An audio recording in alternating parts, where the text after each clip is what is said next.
সুপ্রিয় দর্শক, ঢাকা টাইমসের টক শো মিঠে করায় আমন্ত্রণ জানাচ্ছি। আমি মনির হোসেন। আপনারা জানেন আমরা এই অনুষ্ঠানে দেশের রাজনীতি, অর্থনীতি, সমাজনীতি সহ বিভিন্ন বিষয় নিয়ে আলোচনা করি। আর এই আলোচনায় আমাদের সাথে অংশ নেন দেশের বিশিষ্টজনরা। আমরা আজও রাজনীতির একটি বিষয় নিয়ে আলোচনা করব। এবং আপনারা জানেন যে দেশে গত দিন 15 বা এর চাইতে কিছুটা বেশি সময় ধরে এক ধরনের অস্থিরতা, অস্বস্তি পরিস্থিতি বিরাজ করছে। এক সময় সশস্ত্র বাহিনীর পক্ষ থেকে কিছু কথাবার্তার কারণে অন্তর্বর্তী সরকারের সাথে একটি দূরত্ব যে তৈরি হয়েছিল, সেটি নিয়ে একটি গুমট পরিস্থিতি। সেই পরিস্থিতি আদৌ কেটেছে কিনা, এর পরপরই আবার বিএনপির নির্বাচনের দাবিতে বিএনপির সাথে অন্তর্বর্তী সরকারের যে একটি টানাপোড়েন, সেই ধরনের পরিস্থিতি সব মিলেই একটি গুমট পরিস্থিতি মনে হচ্ছে যে এখনো কাটেনি, অস্থিরতা কাটেনি। এসব বিষয় নিয়ে আমরা আলোচনা করব এবং আমরা আমাদের আজকের আলোচনার বিষয় ঠিক করেছি কেমন চলছে বাংলাদেশ।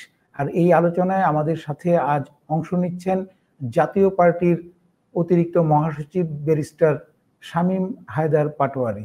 শামীম ভাই, আপনাকে স্বাগত জানাচ্ছি এই অনুষ্ঠানে। জি, আপনাকে ধন্যবাদ। বাংলাদেশের টেলিভিশন চ্যানেলগুলিতে অত্যন্ত জনপ্রিয় মুখ ব্যারিস্টার শামীম হায়দার পাটোয়ারী আমাদের সঙ্গে আছেন কেমন চলছে বাংলাদেশ এই বিষয় নিয়ে আলোচনার জন্য। প্রথমেই এই একটি প্রশ্ন করি শুরুতেই, যে কেমন চলছে বাংলাদেশ, আপনি কি মনে করেন? দেখুন, বাংলাদেশ এই মুহূর্তে অবশ্যই ভালো চলছে না। কতটা খারাপ চলছে, আরো খারাপ চলতো কিনা, বা সামনে কতটা রিস্ক রিডাকশন করা যাবে, এটাই হচ্ছে চ্যালেঞ্জ। বাংলাদেশে ট্রাফিক ব্যবস্থা ঢাকা শহরে সম্পূর্ণ ভেঙে পড়েছে। পলিটিক্সের কোনো সঠিক দিশা পাওয়া যাচ্ছে না। নির্বাচনটা অন্তর্ভুক্তিমূলক হবে না, হলে কবে হবে? এবং আন্দোলনকারী দলগুলো যারা বিভিন্ন বিষয়ে সবসময় এক ছিল, জুলাই আগস্ট আন্দোলনের যে দলগুলো, তাদের মধ্যে ফ্র্যাকশন দেখা যাচ্ছে, তাদের মধ্যে বাকবিতণ্ডা দেখা যাচ্ছে, মাঠে এম্বারাসমেন্ট সিচুয়েশন সৃষ্টি হচ্ছে। আওয়ামী লীগকে ব্যান করা হয়েছে, জাতীয় পার্টির চেয়ারম্যানের অফিসে বাসায় অ্যাটাক করা হয়েছে, অ্যাটাক করে আবার মামলাও নেওয়া হয়নি। আমি যা একটু জেনেছি মামলা নিতে খুব গড়িমসি করা হচ্ছে। এগুলো তো ললেসনেস, স্টেটলেসনেস, এগুলো ব্যাটলফিল্ড সিচুয়েশন, ওয়ার সিচুয়েশন। আমাদের মাননীয় প্রধান উপদেষ্টা উনি নিজেও বলে ফেলছেন একটা যুদ্ধ অবস্থায় আমরা চলছি। এখানেই রাজনীতিবিদের সাথে অন্যদের পার্থক্য। রাজনীতিবিদ চট করে যুদ্ধ অবস্থা বলে না। রাজনীতিবিদ বা পোরখাও রাজনীতিবিদ বা স্টেটসম্যান যুদ্ধ অ্যাভয়েড করে সমাধান করে। আর বর্তমান সরকার একটা যুদ্ধ অবস্থার দিকে দেশকে নিয়ে যেতে আগ্রহী, কারণ যুদ্ধের সময় শাসক চেঞ্জ হয় না। তারা হয়তো ভাবছে কোনো কারণে যদি একটা যুদ্ধ লেগে যায়, আভ্যন্তরীণ আরাকান আর্মি বা মায়ানমার জান্তা বা ভারতের সাথে বা নিজেদের মধ্যে, তাহলে তারা একটা অটোমেটিক জাস্টিফিকেশন পাবে ফর এক্সটেনশন। এটা তো একটা dangerous proposition, dangerous philosophy, dangerous তত্ত্ব। এখান থেকে তো কোনোভাবেই এটাকে অ্যালাউ করা যাবে না। এবং করিডোর, যে কারণে আমাদের মনে হচ্ছিল করিডোর দিলেই এটা কোনো না কোনো পক্ষ নেওয়া হচ্ছে এবং কোনো না কোনো পক্ষ এটাতে অ্যান্টাগনিস্টিক হবে। অ্যান্টাগনিস্টিক পক্ষ ন্যাচারালি বাংলাদেশকে অ্যাটাক করবে অথবা বাংলাদেশের সাথে এনিমি স্টেট ঘোষণা করবে। সেই ফাঁদে পা দেওয়ার কোনো প্রয়োজন নাই। এবং সেনাপ্রধান দেশপ্রেমিক, দেশের স্বার্থে উনি স্পষ্ট করে বলেছেন যে এই মুহূর্তে উনি এই ধরনের কোনো কিছু চাচ্ছেন না। এগুলো পলিটিক্যাল ম্যান্ডেট নিয়ে যারা আসবে, যারা ভোট নিয়ে আসবে, সংসদে আলোচনা হবে, ডিবেট হবে, অসংখ্য ডিসকাশন পরে এত বড় সিদ্ধান্ত দেয়া যাবে যেটা ভবিষ্যৎ সব সরকারকে বাইন্ড করবে, এটা দেশকে বাইন্ড করবে। আর হচ্ছে এর মধ্যে আওয়ামী লীগ ব্যান হয়ে গেল। আমার ব্যক্তিগত অভিমত, সব টকশোতেই বলছি যে আওয়ামী লীগের ব্যানের যে 48 ঘন্টা, ওই 48 ঘন্টায় বিএনপির অনেক সাহসী ভূমিকা পালন করা উচিত ছিল। রাজনীতিতে হেজিটেশন বা ল্যাটারালিজম অথবা স্লো অথবা ওয়েট অ্যান্ড সির কোনো সুযোগ নাই। যদি রাজনীতিতে আমরা মনে করি আওয়ামী লীগকে ব্যান করতে হবে, তাহলে বিএনপি সেটা বলতে ব্যান করতে হবে। আর যদি দেশের স্বার্থে মনে করা হতো যেটা অন্তর্বর্তী ইলেকশনের জন্য একটা পরিবর্তিত আওয়ামী লীগ, একটা রিফর্ম আওয়ামী লীগ অথবা কনভিক্টেড ছাড়া আওয়ামী লীগ অন্তর্বর্তী ইলেকশনের জন্য প্রয়োজন, সেখানে বিএনপির একটা শক্ত অবস্থান নেওয়া উচিত ছিল। বিএনপি এর আগে শক্ত অবস্থান নিয়েছিল আমাদের ঘোষণাপত্র নিয়ে, ঘোষণাপত্র তখন হয়নি। বিএনপি শক্ত অবস্থান নিয়েছিল রাষ্ট্রপতি নিয়ে, রাষ্ট্রপতি এখনো বহাল আছেন। বিএনপি শক্ত অবস্থান নিয়েছিল সেনাপ্রধানের বিষয়ে, যে সেনাপ্রধান বা সেনাবাহিনীকে কটাক্ষ করা যাবে না, সেই সেনাপ্রধান সেনাবাহিনী এখনো খুব স্ট্রং ভাবে আছে। বিএনপি বলেছিল সংবিধান দেখে সবকিছু করতে হবে, সংবিধান বাতিল করা যাবে না, সংবিধান এখনো আছে। গণপরিষদ বিএনপি অংশগ্রহণ করেনি, গণপরিষদ হয়নি। এখন বিএনপির সেই স্ট্রং বাইটিং পাওয়ার দেশের সাথে, এবং যে পাঁচটি জিনিস আমি বললাম, এই পাঁচটি অন্তর্ভুক্তি রাজনীতি দেশের স্বার্থ, দেশের স্বাধীনতা, সার্বভৌমত্বের জন্য এসেনশিয়াল ছিল। এবং আমি বলবো BNP had played a humans role ওই সময়টা।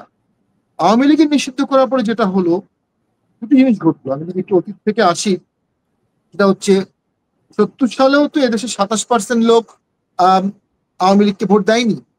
সেই সময় ভাসানী প্রথমে ভোটের দিকে ছিল না, কিন্তু পরে ভাসানী বললো সমস্ত ভোট নৈকাও দাও, পাকিস্তান আসসালাম আলাইকুম। তখন কিন্তু 30% লোক ভোট দেয়নি, এবং যুদ্ধেও একটা অংশ কিন্তু পাকিস্তানের কোলাবরেটর করেছে, অথবা পাকিস্তান ভেঙে জায়গাটা অনেকে চায়নি। সেটার জন্য কেউ কেউ দোষর ছিল, কেউ তাত্ত্বিকভাবে ভাবতো যে বাংলাদেশ স্বাধীনভাবে থাকতে পারবে না, কেউ ভাবতো যে না আমি পাকিস্তানই থাকবো, আমার পেয়ারে পাকিস্তান 24 বছর আগে আমরা করেছি। কিছু পার্সেন্ট লোক একটা মিক্সড ফিলোসফিতে ছিল। কিন্তু জেনোসাইড হয়ে যাওয়ার পরে আসলে আর কোনো ধোঁয়াশা থাকার সুযোগ ছিল না। জেনোসাইডের পরেও যদি জেনোসাইডকারীকে সমর্থন করা হয়, সেটা কোনো অবস্থাতেই পলিটিক্স হতে পারে না। কিন্তু স্বাধীনতার পরে এখন মনে হচ্ছে ধর্মভিত্তিক রাজনীতি ব্যান করে দেওয়া হয়েছিল, ধর্মনিরপেক্ষতা আনা হয়েছিল। বাংলাদেশ কি আসলেই তখন ধর্মনিরপেক্ষতা বা ধর্মভিত্তিক রাজনীতি ব্যানের জন্য পুরোপুরি প্রস্তুত ছিল? যেটা রিফ্লেকশন পরে দেখা গেল, 15ই আগস্ট হলো, জিয়াউর রহমান আসলো, জিয়াউর রহমান এসে কিন্তু আওয়ামী লীগকেও রিভাইভ করার সুযোগ দিল বাকশালের পরে, আবার জামাতকেও রেজিস্ট্রেশন করার সুযোগ দিল, গোলাম আজম দেশে আসলো, শাহাজিদ সাহেব প্রাইম মিনিস্টার হলো। এগুলোর পক্ষে বিপক্ষে অনেক কিছু বলা যাবে, কিন্তু ওই যে অন্তর্ভুক্তি, একটা অন্তর্ভুক্তি ছাড়া যে উনি দেশ চালাতে পারবেন না, এই অসাধারণ ম্যাচুরিটি কিন্তু জিয়াউর রহমান এবং এরশাদের ছিল। এবং জিয়াউর রহমান এবং এরশাদ কোনো ব্যানের রাজনীতি করেনি। রিসেন্ট টাইমে আওয়ামী লীগও যখন ব্যান করলো জামাতকে, সেটা কিন্তু ভালো ফল আনলো না, বরঞ্চ আওয়ামী লীগের পতন ত্বরান্বিত করলো। সেই জন্য বলছি যে আওয়ামী লীগকে এখন ব্যান করা হলো, সেই ব্যানটা কখনোই সুষ্ঠু স্বাভাবিক রাজনীতি নিয়ে আসবে না। সেই ব্যানটা কখনোই দেশকে একটা উন্নয়নের দিকে নিয়ে যাবে না, এবং সেই ব্যানটা কখনোই একটা সুষ্ঠু নির্বাচনের পথে সহায়ক হবে না। কারণ ব্যান করার ফলে এখন তারা ট্রেসেবল হবে না, তারা বিভিন্ন দলে ঢুকে যাবে, এবং একটা সময় আস্তে আস্তে একতাবদ্ধ হয়ে দেশে কোনো একটা সময় সিভিল ওয়ার তারা লিড করতে পারে অথবা সাপোর্ট করতে পারে। সবচেয়ে বড় কথা, দেশে যদি একটু সুষ্ঠু নির্বাচন হয়, ফ্রি ফেয়ার ইনক্লুসিভ, সেখানে যেমন সকল দল অংশগ্রহণ করলেও বিএনপি জয়লাভ করবে, বিএনপি কেন একটা একতরফা ভোটের দায় নিচ্ছে? এটা আমি মনে করি বিএনপির একটা স্টেটসম্যানশিপ রোল, বিএনপির একটা ম্যাচুরিটি অত্যন্ত প্রয়োজন। এই সমস্ত বিষয়গুলো নিয়ে একটি দেশ কিভাবে আগাবে? ইকোনমিতে কোনো বুদবুদ নাই, নতুন কোনো ইনভেস্টমেন্ট নাই, নতুন কোনো ফান্ড ইনজেক্ট হচ্ছে না, এফডিআই ইনজেক্ট হচ্ছে না। এই দেশ তো টেকা খুব কঠিন হবে। 27 লক্ষ অতিদরিদ্র হয়েছে গত 8 মাসে, 18 লক্ষ নারী সহ। কোনো নতুন গার্মেন্টস চালু হয়নি, অসংখ্য গার্মেন্টস বন্ধ হয়ে যাবে আস্তে আস্তে আস্তে। তো সেই গার্মেন্টস এর কর্মীরা, ওয়ার্কাররা, তারা কি করবে? তারা তো জবলেস হয়ে যাবে। এই সমস্ত বিষয়গুলো, একটি সুষ্ঠু নির্বাচন এবং একটা টেনিউর, এখানে একটা বন্দোবস্ত দরকার ছিল। ঠিক আছে, ভোট হবে, বিএনপি জিতবে, জামাত ভালো আসন পাবে, জাতীয় পার্টি আসন পাবে, আওয়ামী লীগ কিছু আসন পাবে, আওয়ামী লীগ 5 বছরের কোনো ডিস্টার্ব করতে পারবে না সরকারকে। তাহলে ওই 5 বছরে দেশটা গঠন করা যেত। এই 5 বছরে দেশের একটা ইকোনমি, দেশের ইনফ্রাস্ট্রাকচার, ইনস্টিটিউশন, সেই বন্দোবস্তের রাস্তায় এই সরকার হাঁটছে না।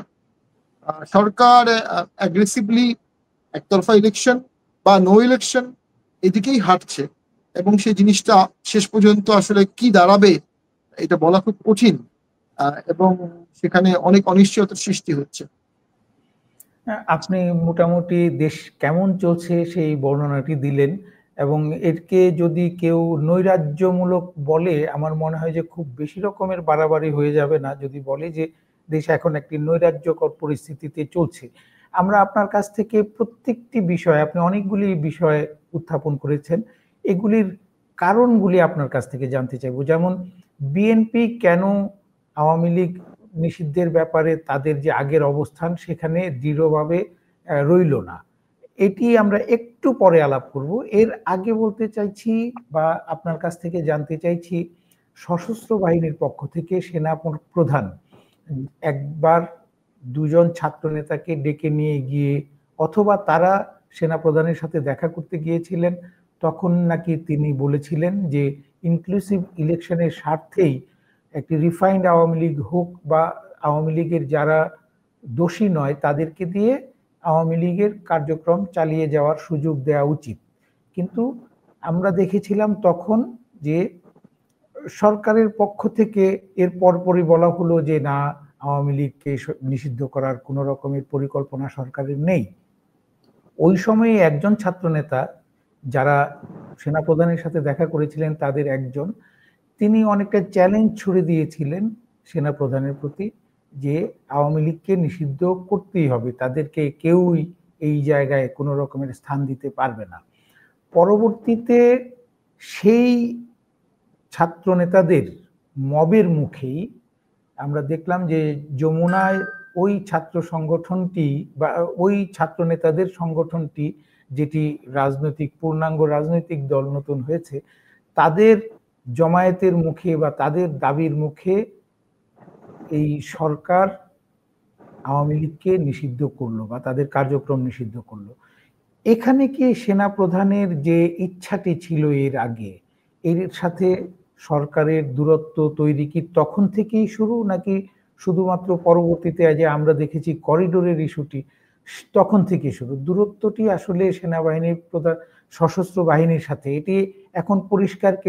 অনেকে আগে আমরা অনেক কিছুই মুখে বলতাম না, কিন্তু এখন তো সবকিছুই বলছে সবাই, যে সেনাবাহিনীর সাথে অন্তর্বর্তী সরকারের একটি দূরত্ব তৈরি হয়েছে। জামাতের নেতা ডাক্তার শফিক সাহেব সেনাপ্রধানের সাথে দেখা করে এসে বলেছেন যে সরকারের সাথে সমন্বয় এবং সমঝোতার জন্য তারা দেখা করেছেন। তার মানে একটি সমন্বয়হীনতা ছিল, সমঝোতাহীন অবস্থায় ছিল, এই জন্য আলোচনা।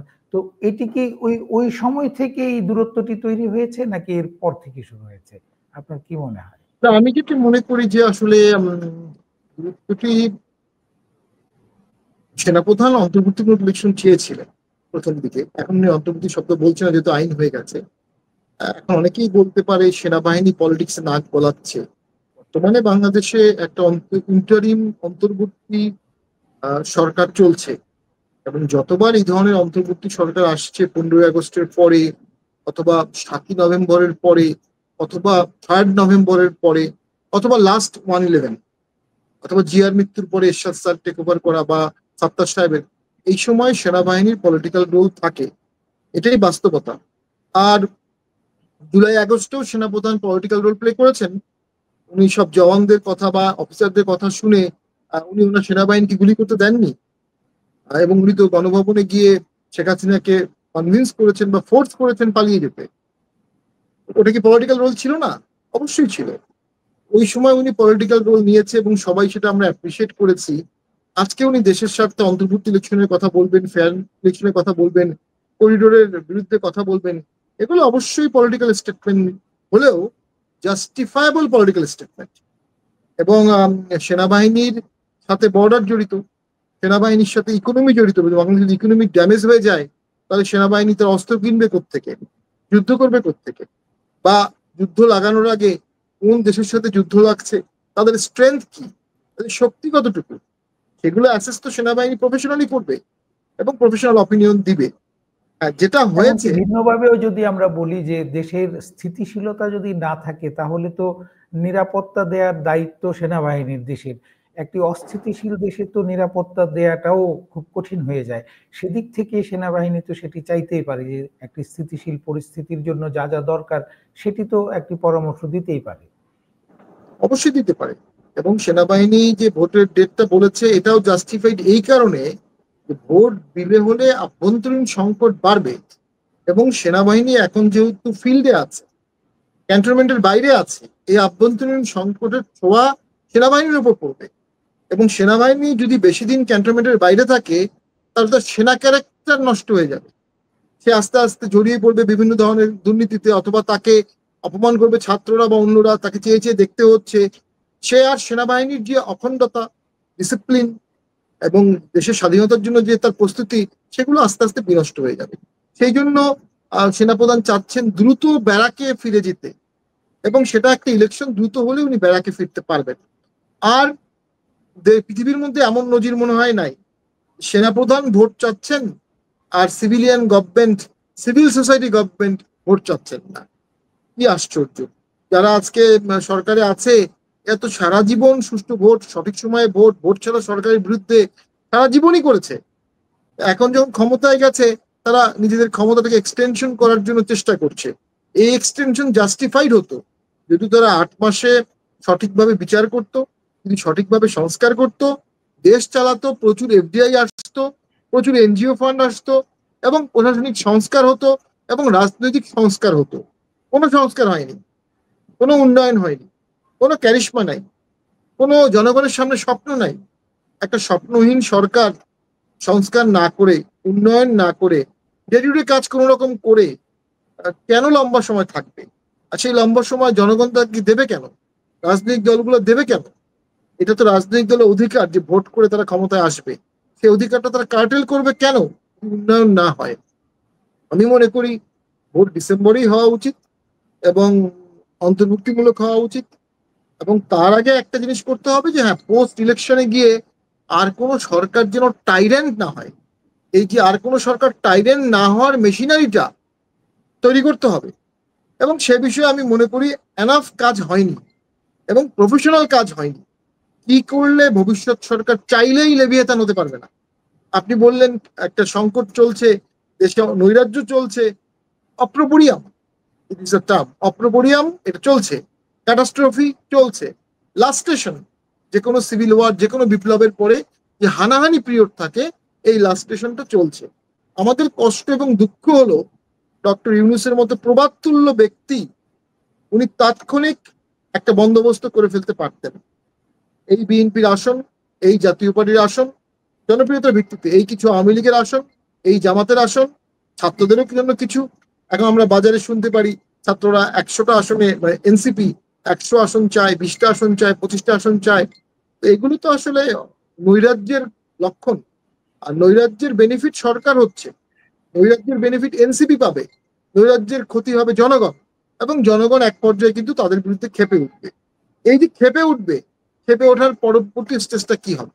ভয়ঙ্কর, ভয়ঙ্কর হবে। সেই ভয়ঙ্কর স্টেজের আগেই একটা ঐক্যমত সৃষ্টি করা, একটা বন্দোবস্ত, একটা সেটেলমেন্ট, ইলেকশনের আগের সেটেলমেন্ট, ইলেকশনের দিনের সেটেলমেন্ট, ইলেকশনের পরের সেটেলমেন্ট খুব কঠিন কাজ ছিল না। আমি শাহাবুদ্দিন সাহেব, আমি সারা জীবন তাকে, মানে আমরা তার সমালোচনা করেছি যে উনি নিরপেক্ষতা রাখতে পারেননি। উনি ইলেকশন পিরিয়ডে এরশাদকে জেলে নিয়েছেন, ইলেকশন পিরিয়ডে এরশাদের বিরুদ্ধে মামলা দিয়েছেন, ইলেকশন পিরিয়ডে এরশাদের সব মন্ত্রীকে জেলে নিয়েছেন, এবং জাতীয় পার্টিকে ফেয়ার ইলেকশন করতে দেয়নি, লেভেল প্লেইং ফিল্ড দেয়নি, সত্য। তিনি কিন্তু 3 মাস ইলেকশন করেছিলেন, 3 মাসের এবং একদিনও জাতীয় লাগেনি। পার্টিকে নির্বাচন থেকে জাতীয় পার্টিকে দূরেও নিষিদ্ধ রাখেনি। করেন, এটাও একটি এক্সাম্পল। জাতীয় পার্টিকে ভোট করতে দিয়েছেন, এক্স্যাক্টলি। আপনি থ্যাংক ইউ আপনার এডিশনের জন্য। এবং এর ফলে কিন্তু রাষ্ট্র বেঁচেছে, যে দেশ বেঁচেছে। সংসদ ওই 4টা গভর্নমেন্ট ছিল 91 থেকে 2006, বা 3টা গভর্নমেন্ট, মোটামুটি কিন্তু সবাই বলতো যে একটা স্ট্যাবিলিটি ছিল, এবং বাংলাদেশে একটা মানে পলিটিক্যাল স্ট্যাবিলিটির ভিত তৈরি হয়। সেইটা যদি এই গভর্নমেন্ট সেই এক্সাম্পল গুলো না নিয়ে অন্য এক্সাম্পল ফলো করে, তাহলে ডেফিনেটলি সেটা বা দেশের জন্য ভালো কিছু আনবে না, দেশের দুর্ভিক্ষ হতে পারে। ইতিমধ্যে একজন বড় ব্যবসায়ী স্পষ্ট বলেছেন যে আমরা যে সমস্যাগুলো, গ্যাস সরকার দিতে পারছে না কিন্তু বেতন দিতে বলছে, ব্যবসায়ীরা বলছে দেশে দুর্ভিক্ষ হতে পারে, এই ঝুঁকি আছে। পাশাপাশি আমাদের প্রতিবেশী দেশ, তারা ছোট ছোট ইকোনমিক এম্বার্গো দিচ্ছে। এই ছোট ছোট ইকোনমিক এম্বার্গো যে সেক্টরের উপর পড়ছে, সেই সেক্টরে কিন্তু ছোট না, সেই সেক্টরের জন্য এটা অনেক বড়। তো সেই সেক্টরের লোকগুলো ক্ষতিগ্রস্ত হচ্ছে। আমার মনে হয় সরকার যত একতরফা ইলেকশনের দিকে যাবে, তত দ্বন্দ্ব বাড়বে। আর রাজনীতি তো একটা ব্যালেন্সের বিষয়। সরি, একটা জিনিস বলতে ভুলে গেছি। এখানে যে জিনিসটি দৃশ্যমান, সেটি হচ্ছে সেনাপ্রধান যেটা চাচ্ছেন, সেটি উনি নিশ্চয়ই চিফ অ্যাডভাইজারকে জানিয়েছেন, কিন্তু এরপরে ওনাকে পাবলিকলি বলতে হলো। অর্থাৎ উনি ইন্টারনালি জানিয়ে কনভিন্স করতে পারছেন না, ওনাকে পাবলিকলি বলে পাবলিকের সমর্থন নিতে হচ্ছে। দুটি জিনিস বাংলাদেশে হয়ে গেছে, খুব দুঃখজনক। একটা বড় অংশের মানুষ মনে করছে ডক্টর ইউনূস স্যার ভোট ছাড়া ক্ষমতায় থাকতে চাচ্ছেন, আর ওয়াকার সাহেব সেনাপ্রধান, ওনার কোনো ক্ষমতার লোভ নাই। উনি 5 তারিখেও ক্ষমতা নেননি, সামনেও নিতে চাচ্ছেন না। উনি ইলেক্টেড গভর্নমেন্টের হাতে ক্ষমতা দিতে যাচ্ছেন। এই দুটির পারসেপশন কিন্তু সুদূর প্রসারী। আমি একজন এই নোবেল অংশে লরিয়েট এই অংশে একটু আরেকটু বিস্তারিত আপনার কাছ থেকে জানতে চাইছি যে সেনাপ্রধান নিজেও বলেছেন যে ডিসেম্বরের মধ্যেই নির্বাচন হওয়া উচিত, এবং অফিসার্স অ্যাড্রেসে তিনি যখন নির্বাচন প্রসঙ্গ, করিডোর প্রসঙ্গ এসব নিয়ে কথা বলেছেন তার কর্মকর্তাদের প্রতি, এর পরপরই সরকারের মধ্যে এক ধরনের একটি দোটানা ভাব অথবা যেন একটি নড়বড়ে ভাব আমরা দেখেছিলাম। তখনই দেশের রাজনৈতিক দলগুলির সাথে, যদিও সেটি আপনাদেরকে কখনোই এই সরকার ডাকেনি কোনো আলোচনায়, তবু আমরা দেখেছি যে বিএনপি, জামাতে ইসলামী, এনসিপি তাদের সাথে বসে যে আলোচনাটি করলো, সেই আলোচনার পরপরই সরকার মনে হচ্ছে যে সেনাবাহিনী প্রধান যেসব কথা বলেছেন সেটিকে উড়িয়ে দেওয়ার জন্য এক ধরনের সমর্থন নিলেন কি এই রাজনৈতিক দলগুলির কাছ থেকে। কারণ সেনাপ্রধান যখন ডিসেম্বরের মধ্যেই নির্বাচনের কথা বলছেন, ঠিক রাজনৈতিক দলগুলির সাথে আলোচনার পরপরই সেনাপ্রধান অন্তর্বর্তী সরকারের প্রধান বলছেন, বা এই অন্তর্বর্তী সরকার বলছে যে না, ডিসেম্বর থেকে জুনের মধ্যে যে নির্বাচন সেটিই হবে। অর্থাৎ সেনাপ্রধানের কথাকে অনেকটা চ্যালেঞ্জ, মানে সেনাপ্রধান এক ধরনের হুমকির মতো মনে করেছিল কিনা সরকার, যে তাদেরকে হুমকি দিচ্ছে এবং সেই হুমকি তারা কেয়ার করছে না, এটিই কি বুঝাতে চেয়েছে অন্তর্বর্তী সরকার সেনাবাহিনীকে বা সশস্ত্র বাহিনীকে অথবা সেনাপ্রধানকে, যে এই নির্বাচন ইত্যাদি ইত্যাদি নিয়ে আপনার আর কথা বলার দরকার নেই? পরবর্তী সিদ্ধান্তটা কি এরকমই মনে হচ্ছে না? না, এটা হতে পারে, কিন্তু ব্যাপারটা হচ্ছে যে প্রথম হচ্ছে স্যার যখন প্রথম আসলেন আমরা সকলে তাকে সমর্থন দিই, এখনো দিচ্ছি। আমাদের সমর্থন দিতে কোনো কুণ্ঠাবোধ ছিল না, কিন্তু উনি আস্তে আস্তে একটি অংশের হয়ে গেলেন। এখন দেখা যাচ্ছে ওই অংশের মধ্যেই দ্বন্দ্ব। অর্থাৎ 3 মাস আগে কিন্তু তাকে বিএনপি ফুল সাপোর্ট দিত, এখন বিএনপি তাকে সাপোর্ট দিচ্ছে না। বিএনপি পাবলিকলি তার বিরুদ্ধে কথা বলা শুরু করে দিচ্ছে। এবং দেশে যদি ক্রাইসিস বাড়ে, জনদুর্ভোগ বাড়ে, এই দুর্ভোগের ভুক্তভোগীরা সরাসরি ইউনূস স্যারকে সমালোচনা করবে, এবং এই সমালোচনার কারণে ইউনূস স্যার আপসেট হবেন, কোনো সন্দেহ নাই। এবং এই সমালোচনাকারী লোকের সংখ্যাটাও কম হবে না। ইউনূস স্যারের তো এগুলো দরকার ছিল না। উনি তো সবাইকে এনে হুইপিং করে, ওই যে বললাম বন্দোবস্তটা উনি করতে পারতেন, কিন্তু ওনাকে অ্যাডভাইস করা হয়েছে এক্সটেনশনের জন্য, ওনাকে অ্যাডভাইস করা হয়েছে জাতীয় পার্টিকে আলোচনা থেকে বাদ দেওয়ার জন্য, ওনাকে অ্যাডভাইস করা হয়েছে আওয়ামী লীগকে ব্যান করার জন্য, ওনাকে অ্যাডভাইস করা হয়েছে করিডোরের জন্য, ওনাকে অ্যাডভাইস করা হয়েছে একটা ভারত বিরোধী দেশ অবস্থান করার জন্য, একটা পাকিস্তানের সাথে ফ্রেন্ডশিপ বাড়ানোর জন্য। অ্যাপারেন্টলি পাকিস্তানের সাথে ফ্রেন্ডশিপ হলে আমাদের বন্ধুত্ব বাড়বে, ভালো ভালো খাবার ওদের আছে, তুলা কেনা ছাড়া আমরা তোদের থেকে ওনাদের থেকে কিছু পাবো না। পাকিস্তানে করাচি ছাড়া অন্য শহরের অবস্থা ভয়াবহ খারাপ, কেরোসিন তেল নাই, চা পাতা নাই, অভ্যন্তরীণ দুর্ভিক্ষ চলছে। এই অ্যাডভাইস গুলো 15-16 কোনোটাই বছর যাবত তো বাংলাদেশের চাইতে অর্থনীতি পাকিস্তানের অনেক খারাপ। তো রিজার্ভ আপনি মাত্র 6 একটি বিলিয়ন। কথা বলছেন, আপনি একটি বাক্য ব্যবহার করছেন প্রত্যেকবার, যে অন্তর্বর্তী সরকারের প্রধান ডক্টর ইউনূসকে পরামর্শ দেওয়া হচ্ছে বা অ্যাডভাইস করা হচ্ছে। এই অ্যাডভাইসটা কারা করছে? আমরা জানি যে দেশের সবচেয়ে বড় রাজনৈতিক দল বিএনপি, আওয়ামী লীগ এখন মাঠে নেই, বিএনপি মাঠে আছে, জামাতে ইসলামী আছে, জাতীয় পার্টি আছে। এই দলগুলির একটি ভোট ব্যাংক আছে, কারো অনেক বিশাল, কারো একটু ছোট। বিএনপি এখন সরকারের সাথে নাই, আপনি যেটি বলছিলেন যে সমর্থন, এরই মধ্যে বিএনপির সিনিয়র নেতারা বলছেনও যে আমরা মানুষ চিনতে ভুল করেছি। ডক্টর ইউনূস সম্পর্কে বলছেন যে আমরা মানুষ চিনতে ভুল করেছি। কোনো সিনিয়র নেতা বলছেন যে উনি নিজেই লোভী, ব্যক্তিগতভাবে উনি নিজেই লোভী এবং লোভ থেকেই তিনি নির্বাচন দিতে চাইছেন না। আপনি বলছেন যে অ্যাডভাইস করা হচ্ছে, তাহলে তাকে অ্যাডভাইস করছে কে? বাকি রইল জামাতে ইসলামী এবং এনসিপি। এনসিপির যে মাঠে ময়দানে সমর্থন নেই, আমরা সেটি দেখেছি। তারা যখনই কোনো সমাবেশ ডাকে বা কোনো লোক জড়ো করার চেষ্টা করে, সেখানে আমরা দেখেছি যে জামাতে ইসলামীর লোকজনই গিয়ে, অথবা ইসলামপন্থী দলগুলি হিসেবে যেগুলি পরিচিত, তাদের লোকজন গিয়ে তাদেরকে সহায়তা দেয় জনবল দেখানোর জন্য। তো সেক্ষেত্রে ডক্টর ইউনূস সাহেবকে এই অ্যাডভাইস দিচ্ছে কে, যে নির্বাচন এক্সটেনশন করা কিংবা পাকিস্তানপন্থী হয়ে যাওয়া কিংবা ভারতের প্রতি অ্যাগ্রেসিভ হওয়া, এই অ্যাডভাইসগুলি দিচ্ছে কে? তাদের পেছনে আসলে কে আছে? কারণ সেনাবাহিনীর সাথে তো দূরত্ব তৈরি হয়ে গেছে, সেনাবাহিনীও নেই। জি, আসলে দুঃখজনক হলো সত্য, কিছু মহল 24 আর 71-কে মুখোমুখি দাঁড়াতে, যেটা কোনো প্রয়োজন ছিল না।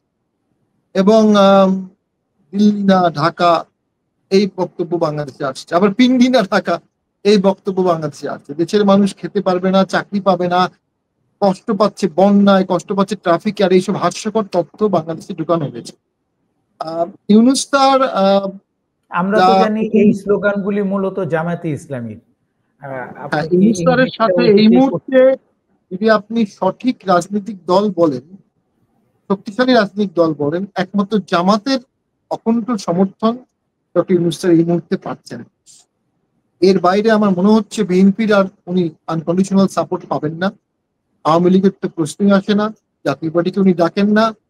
এখানে একটা বড় কোশ্চেন চলে আসতেছে যে আসলে তাই যদি হয়ে থাকে তাহলে একটা সরকার কিসের ভিত্তিতে চলবে। প্রথম, পুলিশের সাথে খুব অ্যাডজাস্টমেন্ট হওয়ার কোনো কারণ দেখি না, আমলাদের সাথে অ্যাডজাস্টমেন্ট কারণ দেখি না, আর্মির সাথে অ্যাডজাস্টমেন্টের সমস্যা হচ্ছে, ওপেনলি বোঝা যাচ্ছে। রাজনৈতিক দলের মধ্যে বাংলাদেশের তৃতীয় দল বা চতুর্থ দল জামাত, তারা ছাড়া আর কেউ বড় দল আকণ্ঠ সমর্থন দিচ্ছে না। তাহলে এই সরকার কি বেসিসে থাকতে পারতো যদি রিয়েলি দেশটাকে উনি 8 মাসে সিঙ্গাপুর করতেন, মালয়েশিয়া করতেন, দুবাই করতেন। এই সিমটম তো নাই। বাংলাদেশ তো যাচ্ছে উলান বাটর, উগান্ডা, কেনিয়া, এইসব দেশের দিকে যাচ্ছে, যুদ্ধ দেশ অবস্থা, এইসব দেশের লিবিয়া, সিরিয়া, ওই দিকে যাচ্ছে। তাহলে পাকিস্তানের দিকে যাচ্ছেও বলা চলে, কারণ পাকিস্তানের দিকে যাচ্ছে, আফগানিস্তানের দিকে যাচ্ছে। একটা স্যাটেলাইট কান্ট্রি হয়ে যেতে পারে, বাংলাদেশে যে কোনো সময়। খুবই দুঃখজনক। একজন চমৎকার কৃষ্ণা আয়ার জাস্টিস আফগানিস্তান সম্পর্কে বলেছে, such a wonderful country with such a unfortunate fate. আমাদের দেশের আনফরচুনেট ফেট হচ্ছে দেশটাকে নিয়ে লীলা খেলা হচ্ছে, রঙ্গমঞ্চে খেলা হচ্ছে। আমেরিকা, চায়না, ইন্ডিয়া এরা খেলছে, এরা একজন আরেকজনের কম্পিটিশনটা বাংলাদেশের উপর দিয়ে করছে এবং করবে।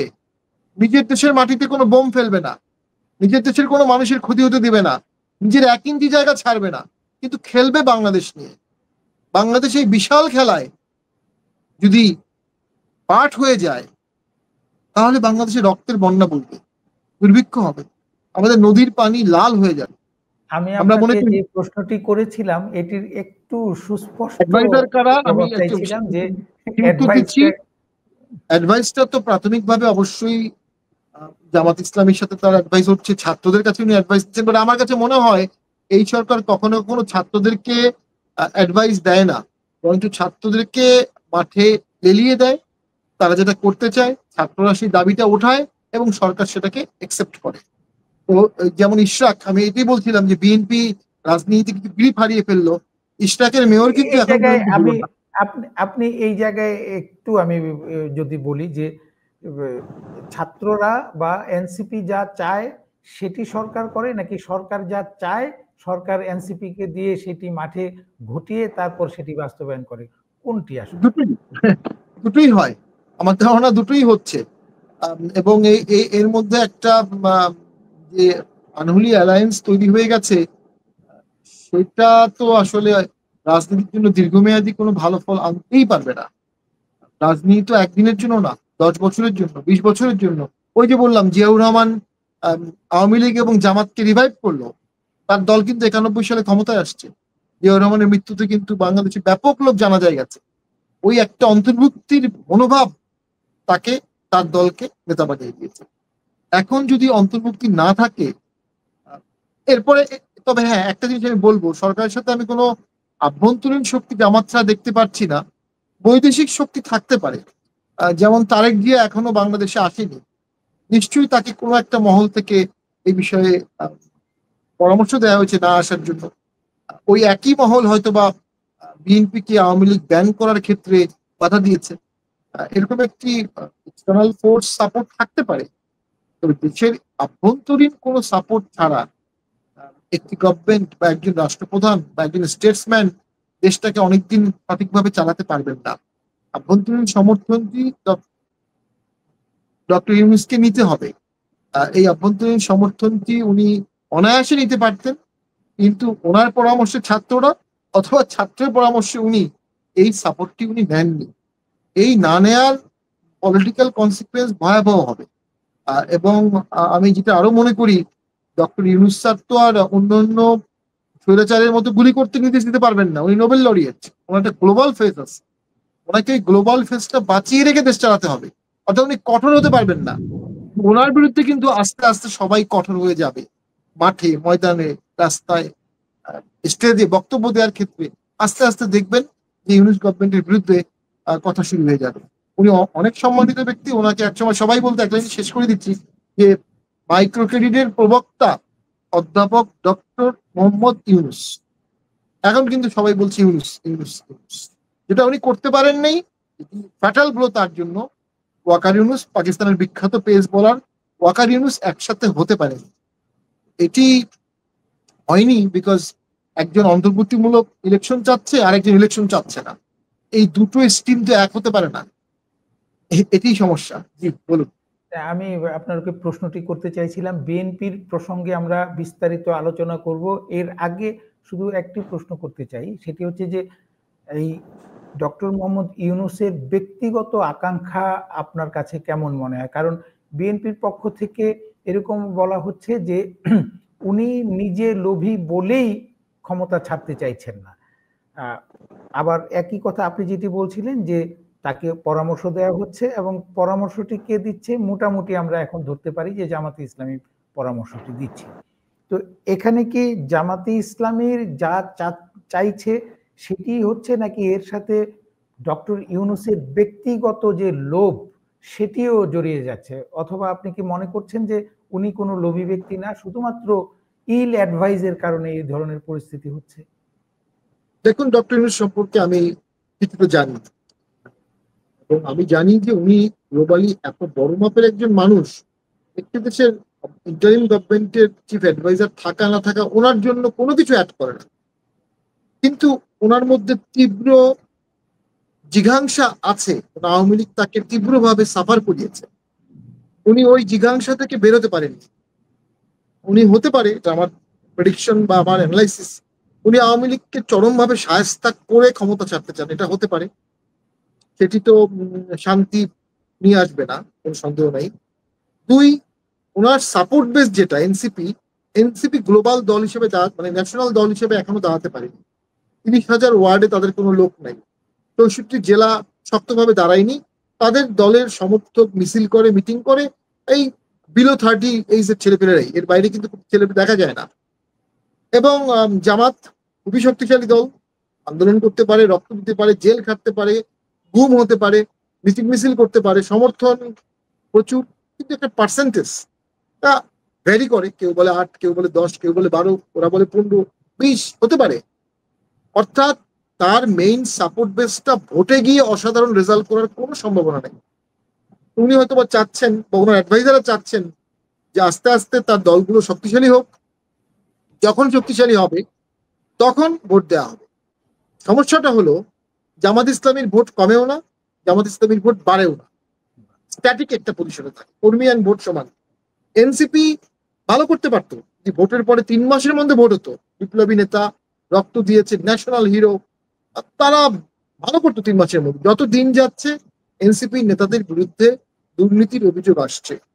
বিপ্লবী যদি দুর্নীতিবাজ হয়ে যায় তাহলে সে বিপ্লবকে পরিত্যাগ করেছে, কোনো সন্দেহ নাই। আওয়ামী লীগও তো 71 নিয়ে সব দুর্নীতি করতো, এত বড় 71 দিয়েও আওয়ামী লীগ তার দুর্নীতি বা ভোটের অনিয়ম ঠেকাতে পারেনি, মানে সেটার জনরোষ। সেখানে এনসিপি যদি দুর্নীতি করে থাকে, তার নেতারা, বড় নেতারা, সেটা জনগণ গ্রহণ করবে না। আর আমি সবসময় বলি, বাংলাদেশে বিপ্লবী করার লোকের অভাব কখনো হয় না, কিন্তু সৎ রাজনীতিবিদের তীব্র অভাব আছে।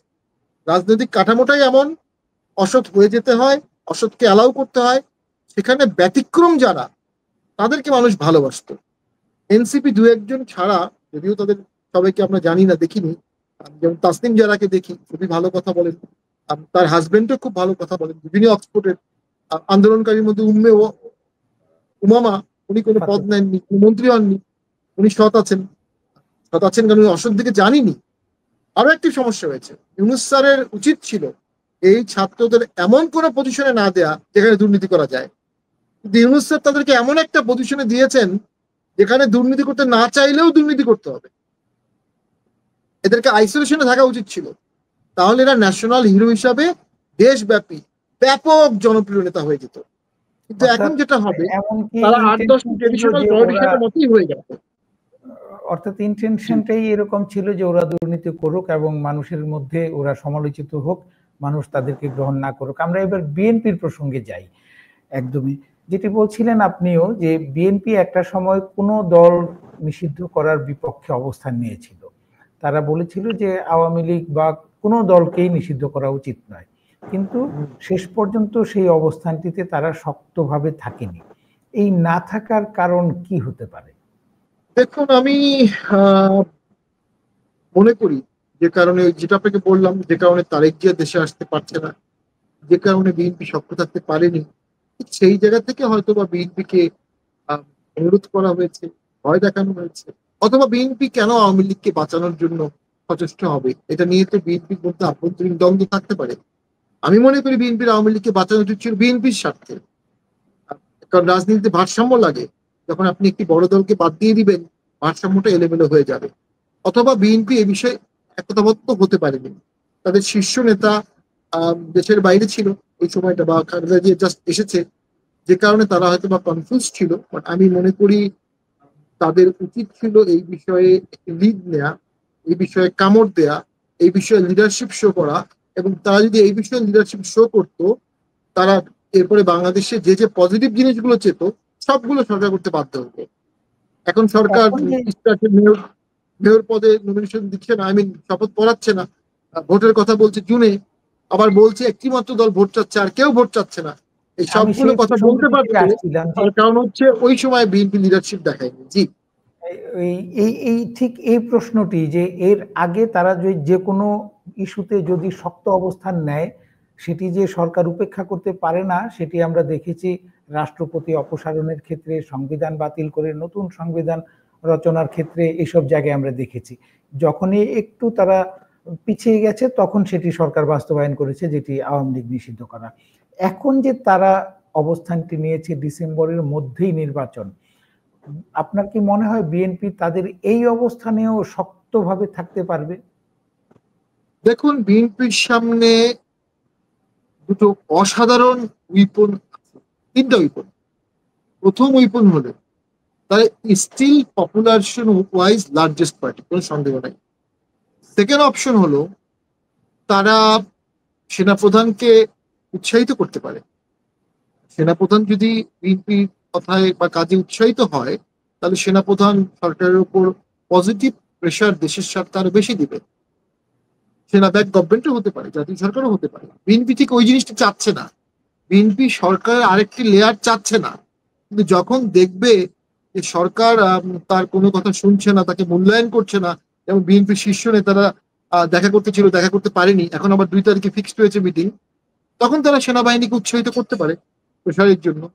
থার্ড আরেকটা আছে, তারা যদি কোনোভাবে আওয়ামী লীগের পজিটিভ অংশকে বলে যে একসাথে আন্দোলন করি, যেটা খুবই আনলাইকলি, বাট সেই অপশন দিয়ে, অথবা তারা আন্দোলন করলে অটোমেটিক্যালি সেখানে আওয়ামী লীগের কিছু পজিটিভ লোক সেখানে চলে যাবে হয়তোবা, তখন একটা বিশাল প্রেশার সরকারের উপর আসবে। আভ্যন্তরীণ শক্তিহীন একটি সরকার এই প্রেশার নিতে পারবে না।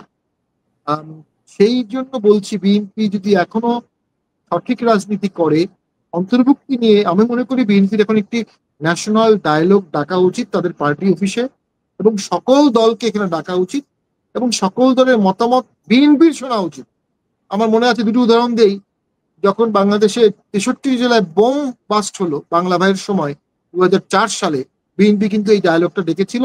আওয়ামী লীগ ছাড়া সকল দল সে ডায়লগে গিয়েছিল, এবং 3 মাসের মধ্যে বিএনপি কিন্তু জঙ্গি দমন করতে পেরেছিল সেই সময়।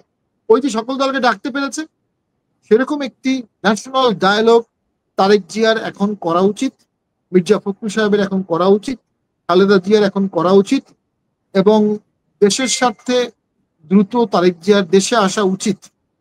কারণ উনি বিদেশে থাকার কারণেই আমার মনে হচ্ছে বিএনপির মধ্যে সিদ্ধান্তহীনতা দেখা যাচ্ছে। এবং দেশের স্বার্থে রাজনীতিবিদ দরকার। আমাদের দেশ তো আমরা দেখলাম অর্থনীতিবিদ দিয়ে বা সোশ্যালিস্ট দিয়ে দেশ তো চললো না। তো ঘুরে ফিরে এই রাজনীতিবিদ আমরা খারাপ হই, ভালো হই, লম্বা হই, খাটো হই, কালো হই, দুর্নীতিবাজ হই, বাহিনী হই, আমাদেরকেই দেশ চালাতে হবে আলটিমেটলি। সেই ক্ষেত্রে 5ই আগস্ট একটি শিক্ষা দিয়ে গেছে, দেশ চালালেও ক্ষমতার অপব্যবহার করলে পরিণতি কি হতে পারে। এই শিক্ষা সকল রাজনীতিবিদ নিয়েছে। আর কোনো রিফর্ম লাগবে না, আর কোনো রিফর্ম করার দরকার নেই, আর কোনো রিফর্ম করতেও পারবেন না। এই শিক্ষাটাই ভবিষ্যৎ প্রাইম মিনিস্টার, ভবিষ্যৎ প্রেসিডেন্ট, ভবিষ্যৎ সংসদকে অবশ্যই একটা শেপ অ্যান্ড মোল্ড করবে। একটা ভারসাম্যে রাখতে হবে, একটা ভারসাম্যে তারা থাকতে বাধ্য হবে। ধন্যবাদ। আমরা আজকের পত্রিকায়, আজকে দৈনিক একটি পত্রিকায় খবর নিউজ হয়েছে, সেটি হচ্ছে যে বিএনপি চাইছে জুনের পরে তারা মাঠে নামবে নির্বাচনের দাবিতে। বিএনপি এককভাবে যদি এককভাবেও মাঠে নামে, তাহলে সরকার সেই চাপ সামলাতে পারবে বলে মনে করেন?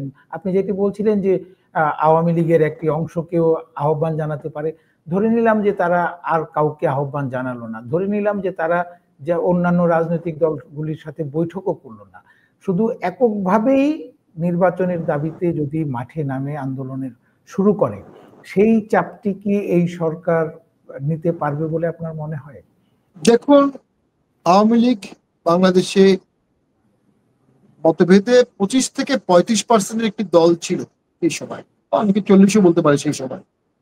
কিন্তু আওয়ামী লীগ কিন্তু ক্ষমতায় থেকেছে পুলিশ দিয়ে, সেনাবাহিনীর সমর্থন নিয়ে, বিজেপির সমর্থন নিয়ে, গোয়েন্দা সংস্থার সমর্থন নিয়ে কিভাবে বিরোধী দলকে দমন করা যাবে অথবা বিরোধী দলের আন্দোলনকে দমন করা যাবে। এবং ইফেক্টিভলি জামাত বিএনপিকে আনটিল জুলাই 2024 পর্যন্ত আওয়ামী লীগ কন্ট্রোল, দমন, নিয়ন্ত্রণ করতে পেরেছিল।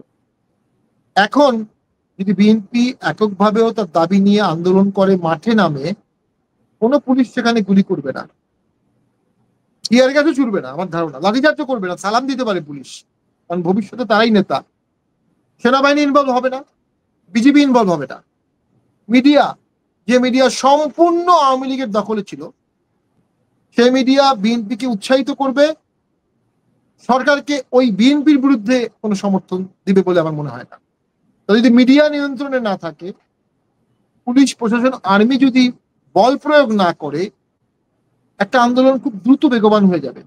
সেই ক্ষেত্রে ডক্টর ইউনূস স্যারের বা এই সরকারের একটাই অস্ত্র থাকবে, ইম্পোর্টেড কমান্ডো অর জামাত এবং আন্দোলনকারী ছাত্ররা, জামাত এবং এনসিপি। এখন জামাত ইন্টারিম গভর্নমেন্টকে টিকিয়ে রাখার জন্য তাদের দীর্ঘদিনের পরীক্ষিত বন্ধু সেই বিএনপির সাথে কি যুদ্ধে জড়াবে? এতটা অ্যাগ্রেসিভ তো জামাত হবে বলে আমার মনে হয় না, কারণ জামাত একটা পলিটিক্যাল পার্টি। জামাত তখন আইজি এবং বিএনপির মধ্যে নেগোসিয়েট করে সেটেলমেন্ট করে দেবে, এটা আমার অ্যানালাইসিস। এবং গোয়েন্দা সংস্থা ছাড়া দেশব্যাপী যদি একটি হাক দেওয়া হয়, 30,000 ওয়ার্ড থেকে 10 জন করে আসে, ঢাকা শহরে যদি 10 লাখ লোক নেমে যায়, সরকার চলবে কিভাবে? সরকার তো চলতে পারবে না। সেজন্যই মনে হয় 2 তারিখে বিএনপির সাথে আইজি মিটিং হবে এবং সেখানে হয়তোবা কিছু সেটেলমেন্ট হয়ে যাবে। জি, ধন্যবাদ। আমরা একেবারে শেষ দিকে চলে এসেছি। আপনার কাছে শেষ প্রশ্নটি করতে চাইছি যে বিএনপি ডিসেম্বরের মধ্যে নির্বাচন চাইছে, অন্তর্বর্তী সরকার ডিসেম্বর থেকে জুনের মধ্যে নির্বাচনের কথা বলছে। আপনার কি মনে হয় কখন নির্বাচনটি হতে পারে? অথবা আদৌ কেউ বলে থাকে যে ডক্টর ইউনূসের অধীনে কোনো নির্বাচন হবে না, ওই রকমও কোনো আশঙ্কা আছে কিনা? আপনার নিজের কি মনে হয় কবে নির্বাচন হতে পারে বা আদৌ নির্বাচন হবে কিনা? একটা হচ্ছে জুনে ইলেকশন করা অসম্ভব, এখন তো জুন, যেমন আজকে ঢাকায় জুন, বৃষ্টি হচ্ছে, ঝড় হচ্ছে, বন্যা হবে, জুনে ইলেকশন হয় না। মার্চ, এপ্রিল, ফেব্রুয়ারিতে হতে পারে, কিন্তু অনেকে বলেছে সেই সময় স্কুল পরীক্ষা হয়, কলেজ পরীক্ষাগুলো হয়। স্কুল কলেজ পরীক্ষা হলে তো আমাদের রোজা আছে, টোটাল অ্যাডমিনিস্ট্রেশন আমাদের থাকে হচ্ছে তখন পরীক্ষা নিয়ে দিচ্ছে।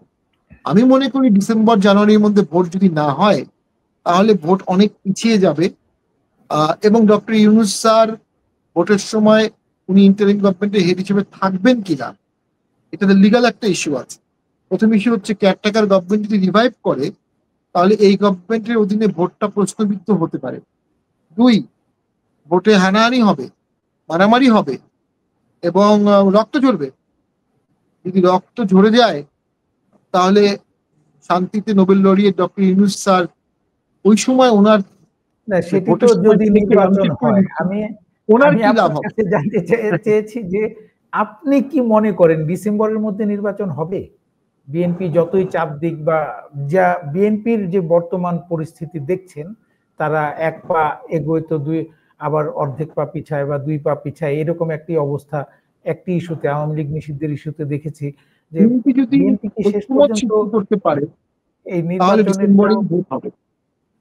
ডিসেম্বরেই হবে যদি ঐক্যমত যদি সৃষ্টি বিএনপি করতে পারে, অথবা ডিসেম্বর আগে বাংলাদেশে এমন কিছু ঘটবে যা আমাদের কারো কল্পনায় নাই, এবং তখন অনেকেই বলবে ইলেকশন এখন দরকার নেই। আমরা এই ধরনের আশঙ্কাও করছি। আমরা আশা করি ওইরকম কোনো আশঙ্কার মতো পরিস্থিতি যাতে তৈরি না হয়, অর্থাৎ দেশের যে শুরুতেই আপনি যে বর্ণনাটি দিয়েছেন যে অবস্থা চলছে এর চাইতে খারাপ হোক, সেই আশঙ্কার দিকে আমরা হয়তোবা যাব না বা এই আশঙ্কা আমরা করতে চাই না। আমরা আশা করব দেশের অবস্থা আরো ভালো হবে।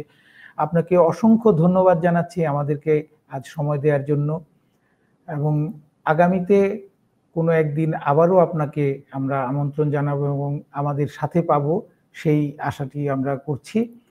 এই আশা করে আপনার কাছ থেকে বিদায় নিচ্ছি আজকের মতো, এবং একই সাথে দর্শকদের কাছ থেকেও বিদায় নিচ্ছি।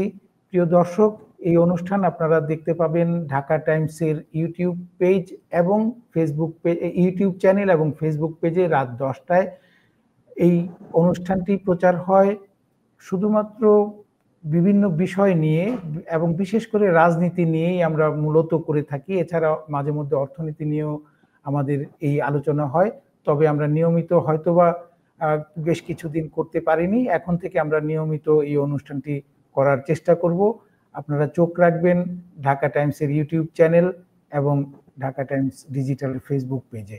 আপনাদের সবার প্রতি শুভেচ্ছা জানিয়ে আজকের মতো বিদায় নিচ্ছি। সুস্থ থাকুন, ভালো থাকুন। শামীম ভাই, আপনিও সুস্থ থাকুন, ভালো থাকুন।